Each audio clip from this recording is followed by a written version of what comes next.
E aí, pessoal? Sabia que dá para quebrar o seu app Android em várias partes menores?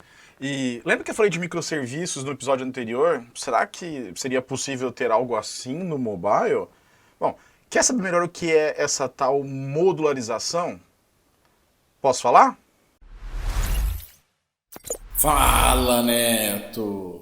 Bom, pessoal, eu resolvi gravar esse episódio muito motivado pelo ótimo podcast apresentado lá pelo pessoal do Android Dev BR, do Marcelo e do Biratã, que eles falaram tópicos até bem avançados aí de modularização. E a minha ideia justamente era talvez trazer alguma coisa mais suave em doses mais homeopáticas, já que o podcast tem acho que 1 hora de duração mais ou menos. Bom, então assim, na verdade, minha ideia é fazer uma minissérie de episódios sobre modularização. E aí eu pretendo cobrir o quê? Um overview, que vai ser esse episódio de hoje, né? Alguns problemas se modularizar, boas práticas ao se modularizar, então talvez trazer alguns exemplos para vocês aqui de casos de sucesso e também de insucesso, né? Falar sobre a modularização precoce, o que é isso, a quem que isso afeta, né? Tem alguns autores que já falam disso também. E outras coisas que vocês queiram saber ao longo das próximas semanas aí. Então, aquele pedido de sempre, deixe seu comentário, fala o que você acha, fala que se você está gostando desse tipo de série e que outros objetos, ou que outros assuntos, né, dentro de modularização que eu não falei aqui que você gostaria de ouvir. E se você está no YouTube, lembra de se inscrever no canal aí, dar o like no vídeo, isso ajuda bastante a gente a ganhar um pouco de visibilidade aí no YouTube, tá bom?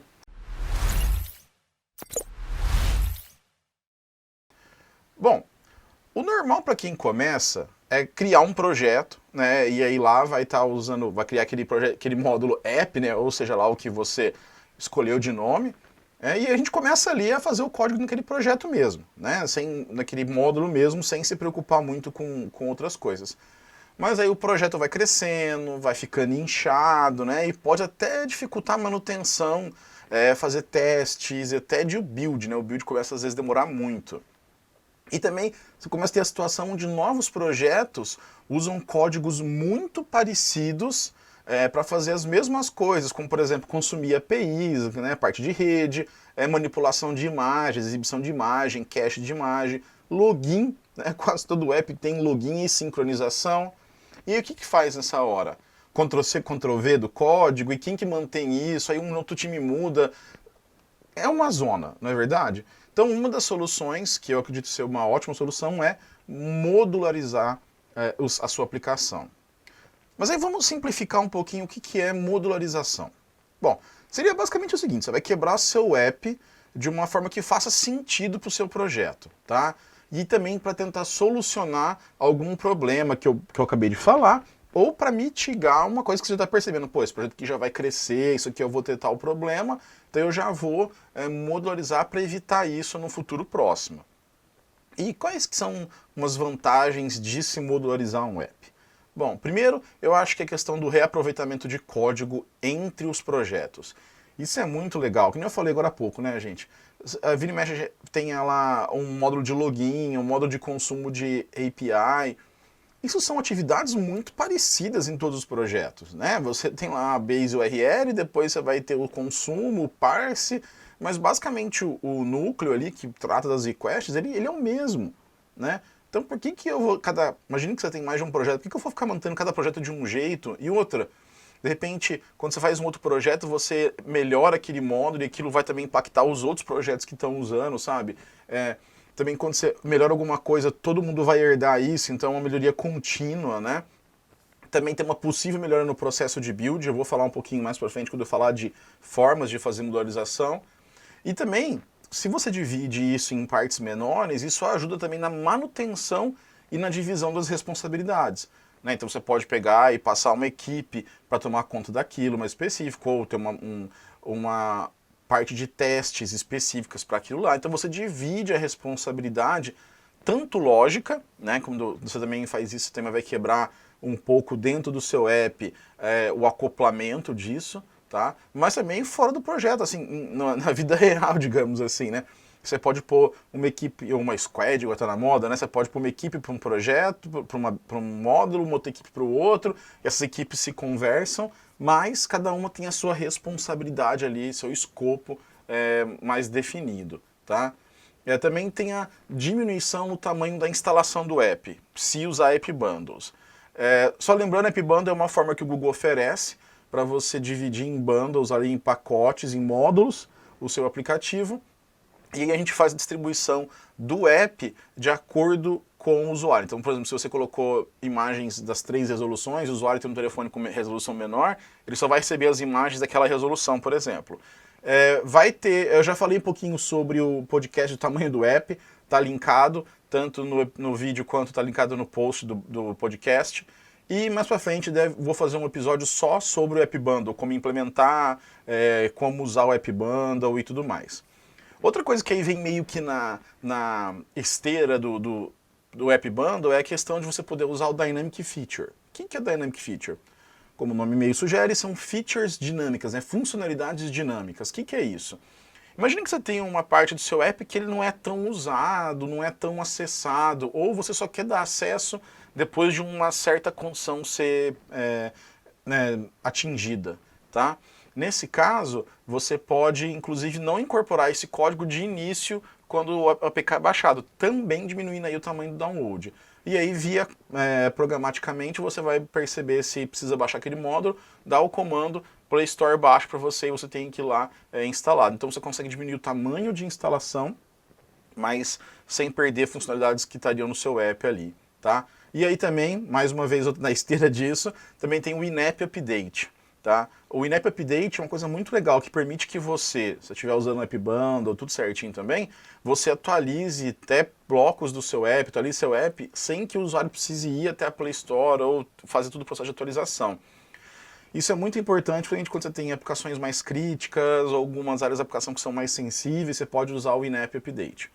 Eu não vou entrar em detalhes nesse episódio, porque senão eu não quero estender, meu objetivo é manter os episódios sempre abaixo de 30 minutos, mas logo vão ter episódios sobre Dynamic Feature e sobre In-App Update, tá bom? Fiquem ligados aí no feed. Mas nem tudo são flores, não é verdade? Nem tudo é aquela maravilha e tudo mais. Quais são as desvantagens, vamos falar assim, os riscos de modularizar o seu app? Bom, primeiro é o risco da modularização precoce. Né? Você mal começou a fazer e já quer criar 5, 6, 7 módulos, porque você leu numa revista que é legal, você leu num artigo que é legal. Calma, que nem eu falei, não estou falando que modularização é ruim, né? E nem que pensar em modularização nessa hora é ruim. Depende muito do seu projeto, do seu estágio também, como que você se sente em relação a conhecimento, tá? Então, assim, existe um risco, como eu falei, né, de modularização precoce, mas não que seja um problema. Mas, como eu falei, no próximo episódio eu vou falar mais especificamente sobre que horas pensar na modularização, como começar isso e tudo mais. Claro que vai aumentar a complexidade do seu projeto. Então imagina que se você já é uma pessoa mais plena, mais sênior e tal, e aí resolve fazer toda aquela estrutura lá, lembre-se que vão ter pessoas, talvez nesse time, que são mais inexperientes que você, não tem talvez uma vivência em fazer apps modularizadas. E você aumentar a complexidade vai acabar diminuindo aumentando a curva de aprendizado, né, tornando um pouco mais difícil para aquela pessoa aprender aquilo, porque está tão quebrado, está tão dividido ali que aquilo às vezes atrapalha um pouco, né? Mas isso aí você também, mais uma vez, analisar dentro do seu projeto e tudo mais. Um problema muito comum, né, são as dependências cíclicas, né? Que você vai ter um módulo A que depende do módulo B e o módulo B também depende do módulo A. Isso às vezes acontece, a gente vai programando, na hora de arquiteturar meio que esquece de alguma coisa, ou puta, eu preciso disso que está naquele outro módulo que você vê tem dependência cíclica. Ou até dependências do seu projeto dependem de outra coisa que gera uma dependência cíclica. Tá, mas assim, isso pode acontecer, vamos falar disso também mais para frente. E também você pode ter que gerenciar muita dependência e teste cruzado, né, que eu falei. Então isso acaba gerando um monte de dependências, e dependência multiplicada, e aí você vai ter mais código gerado, então o que era para ser uma coisa boa passa a ser uma coisa ruim, tá? Mas aí são fatores que eu acho que são vantagens e são desvantagens. Como você percebeu, eu acho que tem mais vantagens em modularizar o app e existem alguns riscos, eu não diria desvantagem, né, mas eu diria alguns riscos ao se modularizar um app. Tá bom, legal, Neto, gostei, achei bacana. Eu acho que eu vou começar a modularizar meus apps agora. Eu acho que isso está na hora de eu fazer isso aqui. Como que eu faço isso? Bom, primeira coisa é o jeito mais simples, né? Você está lá no seu projeto Android e você cria novos módulos, além daquele módulo app que está lá, e você coloca ele no Class Path, ele vai fazer parte do Class Path aí do seu projeto. Nesse caso, ele não tem muitas vantagens do ponto de vista de reaproveitamento de código, porque você está ainda fazendo parte do mesmo repositório, parte do mesmo projeto, na verdade, e nem muita também diferença na build, porque como que ele faz parte do mesmo class path, ele vai participar do processo de build normalmente. Então assim, nesse ponto, não tem muita diferença. Mas, junto com essa primeira opção aí que eu acabei de falar, existe então a possibilidade de você usar, de novo, as Dynamic Features e o In-App Update. Por quê? Um primeiro passo para você fazer o App Bundle é justamente você ter esses módulos dentro do seu projeto quebrado, tá? Pode ser módulos que são vindo de fora, tá? Mas assim, pelo menos esses módulos, as configurações dos módulos tem que ter. Então isso seria digamos que um primeiro passo para você ter essa segunda forma de fazer modularização, que é utilizando o App Bundles, né? O App Bundle é muito útil, porque você pode ter toda a questão do reaproveitamento dos módulos e também a diminuição também da PK, que eu já falei várias vezes aqui, tá? Mas é uma coisa muito legal mesmo. E a grande vantagem, eu acho, de usar App Bundle é permitir essas duas coisas, né? Diminuir o tamanho da PK e ser uma forma de você começar a já organizar seu projeto, tá? Tem algumas coisas mais específicas de App Bundle e eu vou falar mais no futuro disso. Aí uma terceira opção, que ela acaba sendo dividida, sei lá, em duas opções, que é a questão de transformar um desses módulos, ou vários desses módulos, em bibliotecas. E aí a gente tem a biblioteca Java, por exemplo, que ela é somente código Java e Kotlin, como o nome já diz, né? E aí ela não pode ter dependência de nenhum package do Android, tipo Jetpack, ou do próprio sistema do Android, tá? Porque o que acontece é que essas bibliotecas podem inclusive ser utilizadas em projetos que não são mobile, né? Isso é até legal, assim, você fez uma biblioteca que, sei lá, que faz algum tipo de cálculo de alguma coisa, ou cuida de uma certa validação, você poderia usar isso no seu back-end se você precisa fazer a mesma validação lá, por exemplo, né? Ou até você usar isso numa outra base de código, enfim, você pode fazer isso de uma forma muito mais legal.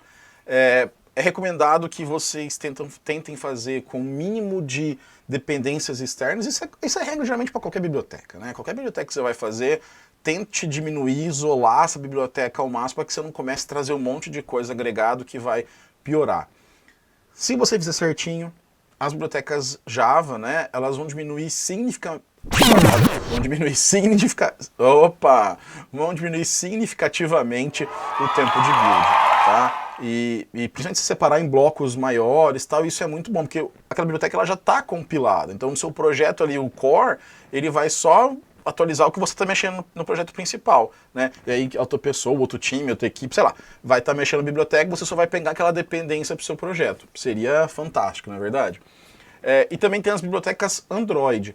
Como vocês podem imaginar, ela também é feita em Java, Kotlin, mas aí ela já tem os dados, né? Já tem pacotes da plataforma Android. Então ela depende do runtime do Android para funcionar.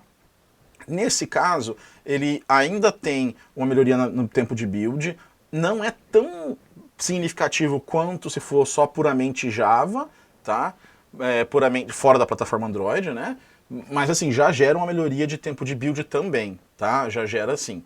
E também é recomendado, mais uma vez, o mínimo de acoplamento possível que você puder ter, né? Para que você consiga utilizar isso em outros projetos Android, principalmente, né? Então você fez o seu app X, aí daqui a um tempo você começa o app Y, e aí você pode pegar toda aquela parte de API, por exemplo, para você. E aí você só adiciona aquela outra camada que você tem mais específica desse segundo app, tá? Então essas aí são as três principais formas de se modularizar um app. Você acha que tem mais alguma? Eu esqueci de alguma coisa? Deixe seu comentário aí, me lembra, me corrige de alguma coisa, tá? Para eu poder colocar a informação correta aí. Bom, mas também é preciso tomar cuidado com as dependências cíclicas, eu vou reforçar isso. dá uma olhada nos módulos, vê como são essas dependências, se precisar desenha diagramas, como você está pensando em dividir os módulos, né? Para evitar que esses módulos que dependam de um módulo que depende do primeiro módulo e sugere, vai te dar muita dor de cabeça. Vai te dar bastante dor de cabeça na hora de você migrar o seu projeto, tá? E se optar pela separação em bibliotecas, considere hospedar isso em repositórios diferentes. Sempre que possível, que você estiver modularizando as suas apps, tentem colocar isso em repositórios diferentes. Além de aumentar a independência do projeto, vai facilitar a reutilização de código. Porque quero que eu vou baixar aquilo do Git, da empresa, sei lá, o que vocês usam de controle de versão, você não precisa puxar um outro projeto junto. Você só puxa a biblioteca ou você só põe a dependência. Então isso facilita muito no tempo de desenvolvimento, tá? E se você está começando agora um projeto, aí você não sabe ou não tem certeza se o projeto vai crescer, se ele vai durar muito tempo, não gasta tempo agora pensando em modularização de cara, assim, sabe? Eu acho que vai fazendo o seu app, faz um teste, vai testando como que ficou, veja o tamanho da APK, usa APK Analyzer, vai indo, e aí no momento que você sentir que é uma necessidade, porque eu já falei em vários episódios isso aqui, né, gente? Não faça algo no seu projeto, no seu software, só porque tem mais gente fazendo, ou porque aquela startup legalzinha, né, tá fazendo também.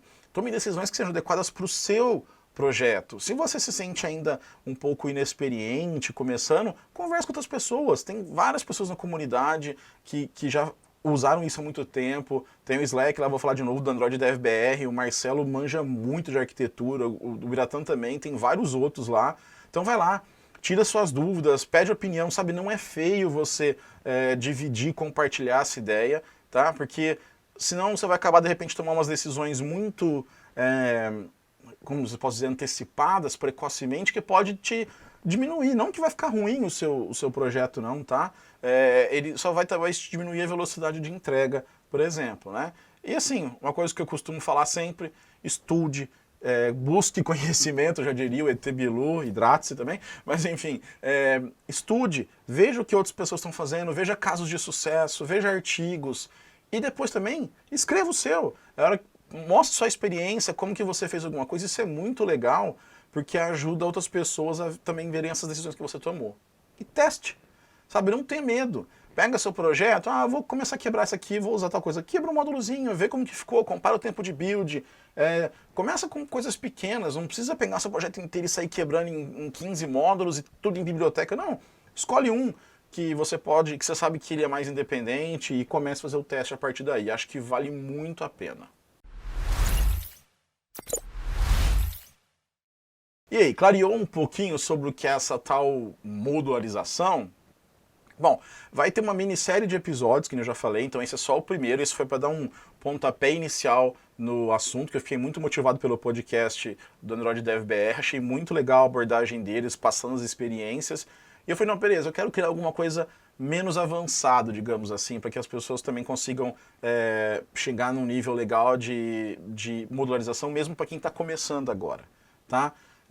Então, deixe seu comentário aqui no YouTube, você pode deixar aqui, eu estou tentando responder na medida do possível. Dê sugestão, me corrija se eu falei alguma besteira aí. E conta um pouquinho sobre a arquitetura que você está usando, como que vocês estão fazendo aí no seu projeto, na sua empresa, qual que foi o resultado que chegou melhor em termos de modularização, tá? E se inscreva no canal, e no caso do podcast, vá lá nas plataformas, no Apple Podcast, Google Podcast, Spotify, Pocket Cast, dá lá as suas 5 estrelas pra gente, fala que você está gostando, isso ajuda muito o podcast a crescer. E para quem quer nos ajudar, a gente contratar editor e tudo mais, lembrando, tem um apoia.se/falaneto, né, link também tá no vídeo, tá no podcast. A partir de R$1 você já pode ajudar a gente por mês aí para poder melhorar cada vez mais e produzir cada vez mais conteúdo. Eu queria conseguir chegar ao ponto de lançar um vídeo por dia, um conteúdo por dia, mas sozinho eu não dou conta. Tá bom? Então se liga que logo logo tem mais episódios sobre modularização e muito obrigado e até a próxima, pessoal. Abraço!